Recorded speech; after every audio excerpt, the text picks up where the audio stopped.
Welcome everybody. So today you join me back with the 2003 Jaguar S-Type, and we're looking to make an enhancement to the engine air intake system. What we're going to do is look to replace the standard factory intake with something called a Caldoofy pipe. This is our standard airbox. Within the airbox we have a high performance K&N panel filter which replaces the original air filter. This is our mass airflow sensor and air temperature, intake temperature. This is a replacement Denso unit which replaced the original factory one that developed a fault. And here is the somewhat elaborate intake. Here we've got these air passages. There's two more under the cover here as well, and then also you have this ribbed piping here. Now on older cars these can be subject to cracking. These ones are absolutely fine on here, but what can happen is as the air passes through the airbox, the air is getting rippled across this pattern, which makes for a less than optimal airflow. And these erroneous plastic passages or chambers here are really just designed to keep the noise down. That's all part of the Jaguar refinement for noise, vibration and harshness. So there's nothing wrong per se with this setup, but what I would say is that with the Caldoofy tube, which is going to replace this, it's smoother and it's cleaner, and allegedly it should give between 10 and 15 brake horsepower additional. So we'll make a start by removing this cosmetic cover just here. Just lift up gently and also at the back, and gently remove to expose yet more of these plastic air chambers to quieten down the air intake noise and also potentially the supercharger. We loosen off the Jubilee clip just here. Mass airflow sensor connections stay where it is, we don't need to disconnect that. We'll also disconnect this breather pipe. And just up here we'll just undo this Jubilee clip here, and then we should be good to remove the current airflow pipe setup.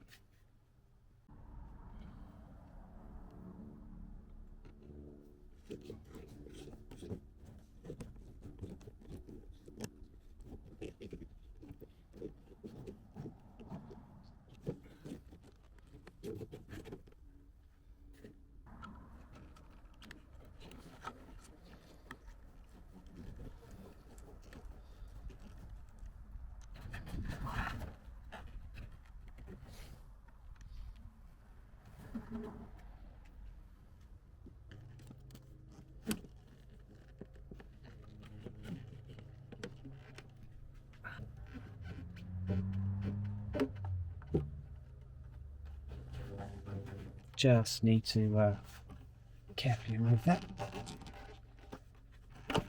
There we go. So the hose removed. There we go.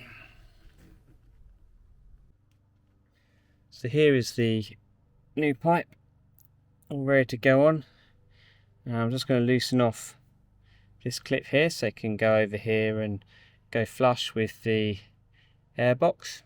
And then we've also got the clip up here which can be used to mount onto the supercharger intake.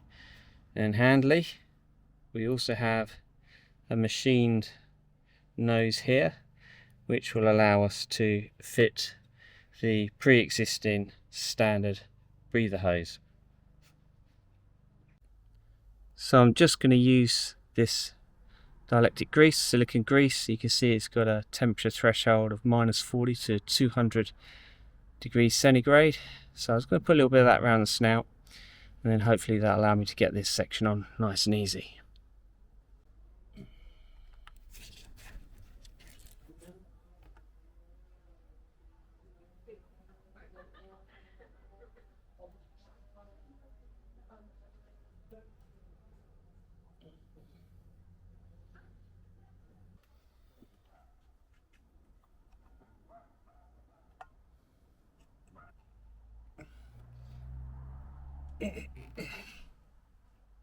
I'm quite pleased with that.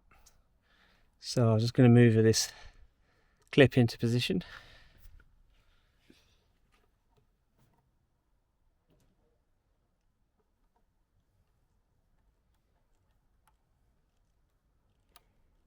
There we go. Let's be very careful.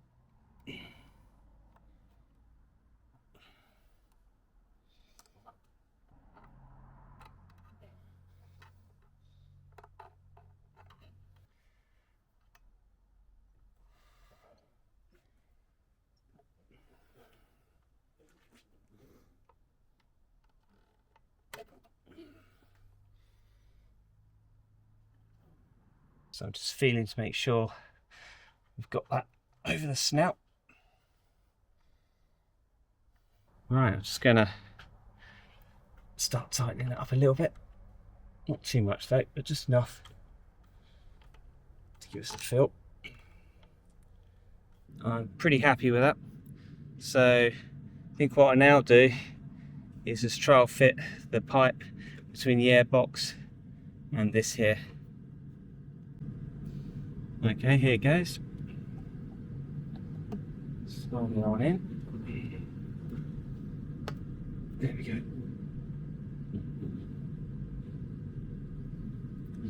So I'm just making sure that's not going to go foul of this. There we go. Turn around a bit.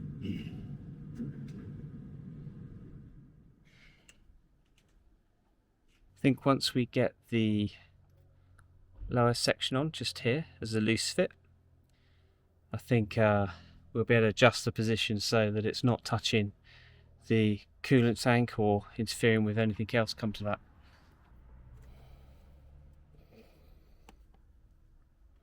Let's just loosen this off a little.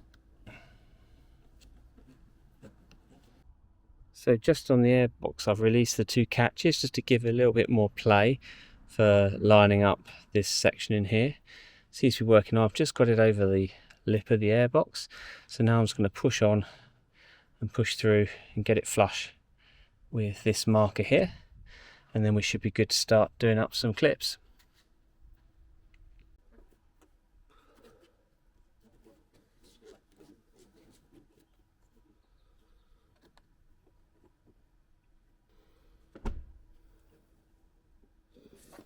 Let's do these clips. Fine. And let's push that in a bit more. There we go. Well, that's certainly up to the marker now. So I should be able to tighten up that Jubilee clip at least. So I've got this all lined up here, around here, so I'm very pleased with that. So let's have a go with this clip. Just making sure it's dead in the middle for a good grip.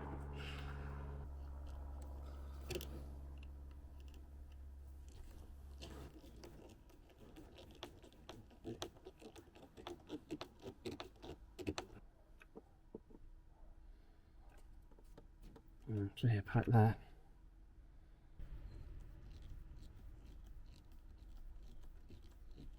Be pretty happy with that.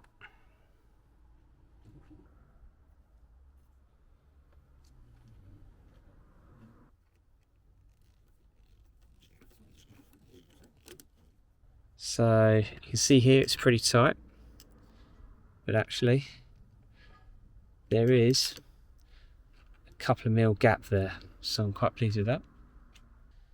What I'm going to do now is attach the breather pipe.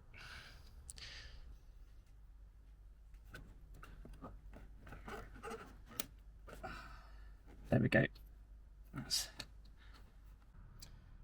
just go and put the cover back on.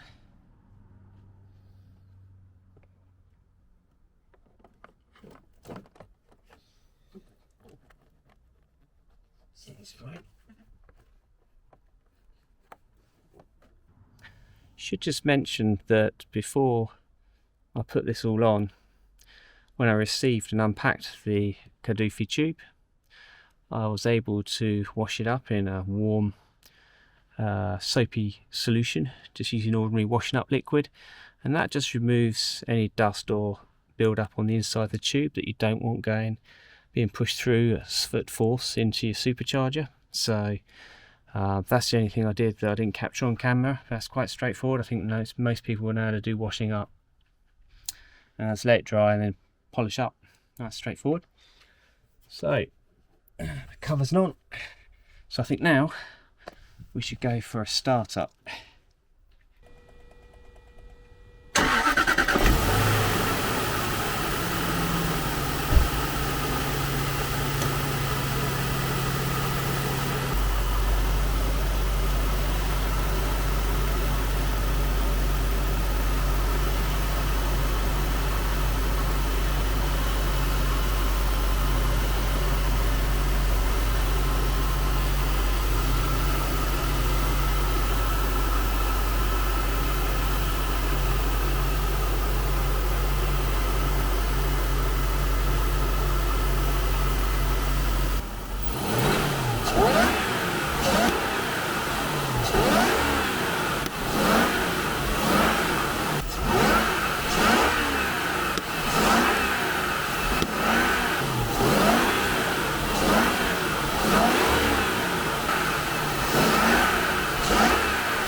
So a little bit about the pipe. It's known as the Caldoofy pipe, named after the forum alias of John, who makes these pipes to order. He currently sells these through eBay, and I'll include a link in the description.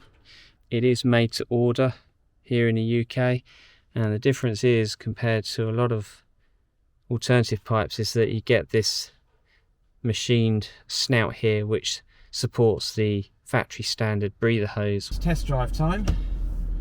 Let's see what we can do.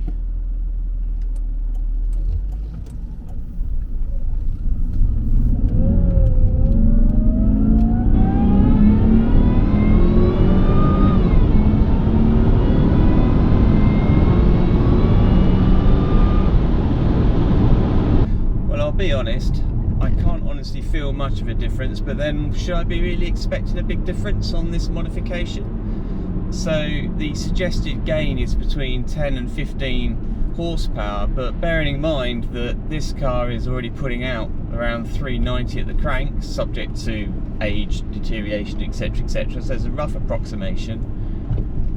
I guess I'm not disappointed. I think actually the modification will probably add more value to a subsequent modification that I'm hoping to make in the near future. That will probably be the 6% pulley. That upgrade should add around 1.5 psi of boost from the supercharger, just by simply accelerating the speed that the supercharger is performing at.